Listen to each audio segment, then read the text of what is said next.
नमो नमः सद्गुरुभ्यः सद्गुरुभ्यो नमो नमः। नमो नमः सद्गुरुभ्यः सद्गुरुभ्यो नमो नमः।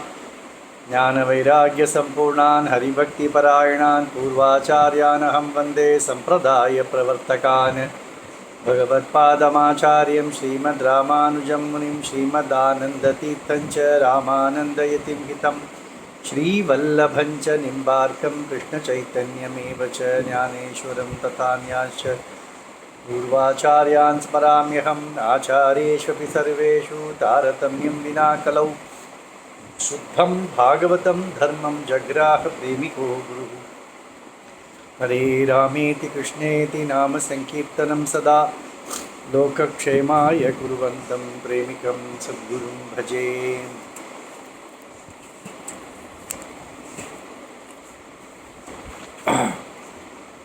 श्री अण्णा द्वारा रचित श्री वैष्णव संहिता में तृतीय भाग का 8वां अध्याय। इस अध्याय में श्री अण्णा शालग्राम की महिमा, शालग्राम की पूजा की महिमा कहते हैं। श्री सद्गुरुवाच शालग्रामं वैष्णवस्तु भक्तिपूर्वं हि पूजयन् सर्वकल्मष निर्मुक्तः प्राप्नुयात् परमं पदम्। वैष्णव को शालग्राम की पूजा अवश्य करनी चाहिए। शालग्राम की पूजा करने से सभी पापों से मुक्त होकर परमपद प्राप्ति हो जाती है। श्वेतद्वीपे न वैकुंठे नास्त्येवं सूर्यमंडले शालग्राम शिलाचक्रे सुप्रीतो वसति प्रभु। भगवान श्वेतद्वीप में, क्षीरसागर में या वैकुंठ में या सूर्यमंडल में है नहीं बोल नहीं सकते, परंतु शालग्राम में अवश्य है। प्रसन्न चित्त है, प्रसन्न है भगवान शालग्राम। यथा नानावतारेण चिक्रीड भगवान तथा शालग्राम स्वरूपेण वर्तते नात्र संशयः। गंडकी देवी है ना, उसने भगवान से प्रार्थना किया था कि मैं आपके माँ बनना चाहती हूँ, आप मेरे पुत्र बनना चाहिए, अब मैं आपको आपके लालन पोषण करना चाहती हूँ, तो मेरे गोद में आप खेलना चाहिए, ऐसा भगवान से प्रार्थना किया। सभी अवतार उसे उस अवतारों की माँ बनना चाहती थी। तो भगवान ने गंडकी जब नदी बन गई तब भगवान भी शालग्राम रूप में अनेक अवतार मूर्ति में शालग्राम में प्रकट हो गए। तो प्रत्येक शालग्राम के लक्षण होते हैं, इसलिए कहते हैं 5 लक्षण होते हैं। तो उस लक्षण से कह देते हैं संत कि वो कौन सा रूप है, राम अवतार है या कृष्ण अवतार है, नरसिंह है अवतार, वो सब उनके लक्षण से पता चलता था। तो यहाँ कहते जैसे भगवान ने अनेक अवतार लेकर क्रीड़ाएँ की थी, ऐसे शालग्राम रूप में अनेक अवतार लेकर गंडकी नदी में क्रीड़ा करते हैं। ऐसा आवाहनम तो कर्तव्यम श्रीमूर्तौ वैष्णवेन तु शालग्रामः स्वयं विष्णु न आवाहनम अपेक्षते। अभी देखिए, आप कहीं कोई भगवान की मूर्ति ले आते हैं तो उसे प्राण प्रतिष्ठा करना चाहिए या आवाहन करना चाहिए कि भगवान यहाँ पर आकर विराजमान हो जाइए। उसके बाद पूजा करते हैं, उसके बाद उन्हें यथास्थान पहुँचा देते हैं, ऐसा पूजा विधि है ना। यहाँ पर ऐसा नहीं है, आवाहन करने की आवश्यकता नहीं है। शालग्राम में भगवान स्वयंभू रूप में पहले से ही अवतरित है, तो मुझे आवाहन करने की आवश्यकता नहीं है, ऐसा कहते हैं। ज्ञात्वा अज्ञात्वा भी यो विष्णु शालग्राम में अभिपूज्येत विनष्ट सर्व पापेभ्यो विष्णुलोकमवाप्नुयात्। जान के बूझकर या अनजाने में भी जो शालग्राम की पूजा करता है वह सभी पापों से मुक्त होकर वैकुंठ पद को प्राप्त होता है। शालग्रामम अनाराध्य स्थितम अंतर्गृहे शुभे यो भुंक्ते सही पापात्मा रौरवम प्राप्नुयात् ध्रुवम। शालग्राम घर में विराजमान है, परंतु उसकी पूजा आराधना न किए हुए जो रहता है, वह जो प्रसाद पाता है, उसकी पूजा किए बिना वह रौरव नामक नरक में उसका जाना हो जाता है, ऐसे कहते हैं। चातुर्मासे विशेषेण पूजयेत् वैष्णवोत्तमः शालग्रामं चंदनेन गोक्षीरेण च भक्तिमान। रोज ही गाय के दूध, गोक्षीर, चंदन ऐसे पूजा करनी चाहिए, और चातुर्मास्य में तो अवश्य करना चाहिए, विशेष पूजा करना चाहिए, ऐसा कहते। शालग्राम जलम पीत्वा तीर्थानाम तीर्थमुत्तमम विरजा स्नानजम पुण्यम लभते नात्र संशय। शालग्राम की जल जो अभिषेक करने के बाद जो जल प्राप्त होता है, जब हम उसे पाते हैं तो उसका फल क्या है? वैकुंठ के प्रवेश के पूर्व जो विरजा नदी है उसमें जीव स्नान गोता लगाता है, तभी तो उसकी सूक्ष्म शरीर छूटती है और दिव्य शरीर प्राप्त होता है। ऐसे विरजा नदी में जो स्नान करने का जो पुण्य है वह उसे प्राप्त होता है। ऐसे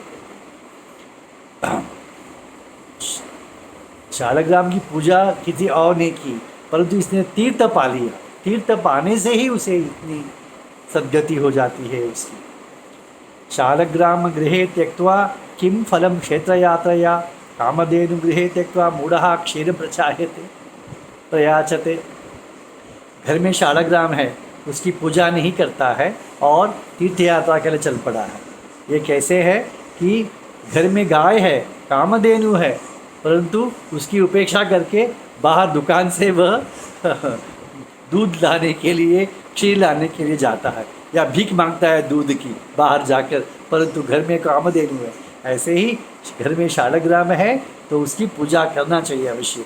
पूजा के बिना तीर्थ यात्रा विफल है। अलम योगैर अलम यागैहि अलम धर्मैहि अलम व्रतैहि शालग्रामार्चनस्यैते कलाम नारयति षोडशी। कहते हैं योगानुष्ठान बस बंद करो धर्म जो धार्मिक जो विचार है, दान धर्म करते हैं ना, वो सब व्रत जो है वो सब नहीं करने पर भी यदि शालग्राम की पूजा करता है, क्योंकि शालग्राम की पूजा से एक कला, एक अंश भी उन व्रत उपवास योग आदि में नहीं है, ऐसा शास्त्र कहते हैं। इसीलिए तो श्री अण्णा ऐसे कहते हैं। व्यासराजो महाभागः प्रेम पूर्वं दिने दिने पूजयामास सानंदम शालग्राममयम हरि। तो व्यासराज संत जो थे वे भी प्रतिदिन शालग्राम की पूजा प्रेम से करते थे। प्रातरुत्थाय सानंदम हरिस्मरणपूर्वकं स्नानसन्ध्यादिकं कृत्वा श्रद्धया दृढनिष्ठया ऊर्ध्वपुण्ड्राणि धृत्वापि तुलसीकाष्ठमालिकां पूजोपकरणं सर्वं सगृह्य स्वयमेव ही। प्रातः हरिनाम संकीर्तन से उठ जाते हैं। ऐसे जो संत उठते हैं और स्नान संध्या आदि से निवृत्त होकर एक एकांत स्थान में जाकर भगवान की ध्यान करते हैं और पूजा की जो द्रव्य है वो सब इकट्ठा करते हैं। और ऊर्ध्वपुंड तो संध्या के पहले ही ऊर्ध्वपुंड और तुलसी कमलक्षमाला सब धारण कर लेते हैं। और देखिए थे पूजा कर रंगोली भी आप स्वयं डाल सकते हो, प्रसाद भी आप स्वयं बना सकते हो, चंदन आप स्वयं घिस सकते हो। ये सब पूजा पात्र के शुद्धिकरण आप स्वयं कर सकते हो। यदि पत्नी है करती है तो अनुकूल है तो ठीक है, नहीं करती है तो वो सब हमें ही करना चाहिए, ऐसे श्री अण्णा यहाँ पर कहते हैं। और वहाँ जाकर एकांत स्थान में मंत्र जाप, द्वादशाक्षरी का मंत्र जाप करते हैं और शालग्रामं समादाय प्रतिष्ठाप्य तथासने कीर्तयन् पौरुषम सूक्तम जितन्ते स्तोत्रमेव च। शालग्राम की अभिषेक के समय पुरुष सूक्त, जितन्ते स्तोत्र, जितने भी वेद का ही भाग है ऐसा कहा जाता है, वो सब स्तोत्र का पाठ करते हैं। गोक्षीरेण अभिषिच्यामि पवित्रेण जलेन। गोक्षीर या गाय के दूध से अभिषेक किया जाता है, उसके पश्चात शुद्ध जल से अभिषेक किया जाता है। अलंकृत च पुष्पेण तुलस्या चंदना। उसके पश्चात चंदन पुष्प तुलसी से शालग्राम का अलंकार किया जाता है। धूपम दीपंच नैवेद्यम समर्पयस यथाविधि। और धूप दीप आदि उपचार जो है वो समर्पण किया जाता है। नीराजनम तथा चक्रे वंदनं च पुनः पुनः।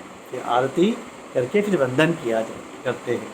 अथ वीणां समादाय निमीलित विलोचनः कृष्ण संकीर्तनम चक्रे परमानंद तुंदिनः। तो उसके ये सब पूजा आराधना होने के पश्चात व्यासराज हाथ में वीणा ले लेते हैं और आंख मूंद कर भगवान के नामों का संकीर्तन करने लग जाते हैं। व्यासराजस्य गानेन प्रहृष्टः पुरुषोत्तमः आविर्बभूव गोविंदः शालग्रामा स्वयं हरिः। व्यासराज के संकीर्तन से प्रसन्न होकर उस शालग्राम से ही भगवान प्रकट हो गए। मंजीर मंजुपादाब्ज रचितानंद नर्तनः कराब्ज मध्य विन्यस्त नवनीत रसाशनः श्रीमंदहास सौंदर्य संपूरित मुखाम्बुजः श्रीकंठ लेपनामोद मोदयुक्त वक्षस्थलो हरिः। तो हाथ पैरों में नूपुर बांधा हुआ है और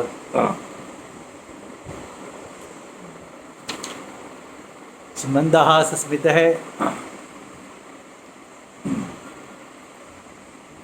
श्रीखंड से चंदन आदि से लिप्त वक्षस्थल है। ऐसे नूपुर का ध्वनि करते हुए कृष्ण प्रकट हो गए। तस्य नूपुरनादेन विकसत पद्मलोचनः ददर्श भागधेयं तम नंदस्तात्म। तो आंखें मूंद कर वीणा वादन करके संकीर्तन कर रहे थे। नूपुर का ध्वनि सुनते ही उन्होंने आंखें खोला तो सामने कौन है? साक्षात परमात्मा कृष्ण ने दिखाई दिया। तद गान अनुसृत्यैव नाट्यचक्रे था तथा अर्चावतार रूपेण तस्तव गोपाल नंदनः। वे जैसे गाना गाते हैं, वीणा बजाते हैं, उसके अनुसार कृष्ण नृत्य करते थे। और जैसे नृत्य करते, जिस पोस में या जिस झांकी में वो नृत्य करते, जिन्होंने आंखों खोला उसी झांकी में, उसी रूप में वे अर्चावतार बन गए। नृत्य कर रहे थे, उन्होंने आंखें खोला तो उस अर्चावतार के रूप में प्रकट हो गए। तम आदाय प्रेमपूर्वम परिरभ्य पुनः पुनः बहुधा लालयन् कृष्णं देवे परममिव। उसे आलिंगन करके बहुत ही लालन करने लगे। शिरस्याधाय तम कृष्णं ननर्त प्रेम मोहितः आनंद बाष्प सुदिग्धस उष्टाभविदय स्तवै। उसे उस कृष्ण को अपने सर पे ले लिया और नृत्य करने लगे, अनेक प्रकार के स्तोत्र सुनाने लगे। अद्यापि तस्य शिष्यस्तु व्यासराज मठे हरि राजोपचारे ही बहुभी पूज्यते भक्तवत्सल। आज भी व्यासराज जी का मठ है, उसमें वही कृष्ण का राजोपचार से आराधना पूजा आदि होता है। शालग्रामं पूजयेत् यो दृढ़या भक्तिनिष्ठया तस्यैव सुलभो विष्णु दर्शनानंदवर्धनः। जो शालग्राम की पूजा श्रद्धायुक्त भक्तियुक्त करता है उसे भगवान सुलभ है। शालग्रामं भिन्नम अपि भक्तो नैव क्षिपेत कच्चित् यथा भग्नभुजं पुत्रम न त्यजे जननी कथा। कि शालग्राम भिन्न हो गया या टूट गया तो भी उसका विसर्जन नहीं करना चाहिए, उसके साथ ही उसकी पूजा करना चाहिए। क्योंकि अपने बच्चे का कहते हैं कुछ हाथ टूट गया क्योंकि माँ बच्चे को छोड़ देती है। तो इसमें एक कथा कहा जाता है, रामकृष्ण परमहंस जो कृष्ण के आराधन करते थे वहाँ दक्षिणेश्वर में, तो उस कृष्ण का भी हाथ जरा भिन्न हो गया था। तो जो माथुर बाबू ने कहा क्या मैं इसे बदल दूँ, मैं दूसरा कृष्ण इसे गंगा में विसर्जन कर देता हूँ और दूसरा कृष्ण प्रतिष्ठा कर देता हूँ। तो रामकृष्ण परमहंस से कहा कि तुम्हारे बेटे के हाथ टूट जाओगे तो गंगा में विसर्जन कर दोगे? नहीं ना। तो इसीलिए उसे तुम वैद्य के पास जाओगे ना, तो जब वैद्य के पास जाओ उसे बुलाओ, उसे मलहम पट्टी लगा, ठीक हो जाएगा। तो वैद्य से बुलाकर मलहम पट्टी लगाने से हाथ जुड़ गया, भगवान पूर्ण हो गए थे। यही इसी प्रकार शालग्राम में भी वो तो मूर्ति में रामकृष्ण ने कहा था, यहाँ तो शालग्राम की विषय है। शालग्राम भिन्न होते हुए भी हमें उसकी उपेक्षा नहीं करनी चाहिए।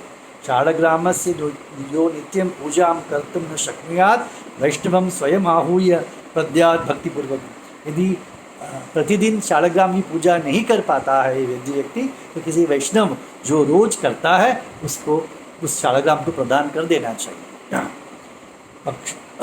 पद्माक्ष तुलसी माला गोपी चंदन धारणम शालग्राम आराधनम च वैकुंठ पददायकम। पद्माक्ष, कमलाक्ष माला, तुलसी माला, गोपी चंदन या ऊर्ध्व पुंड्र ये सब धारण और शालग्राम की आराधन ये सब वैष्णव के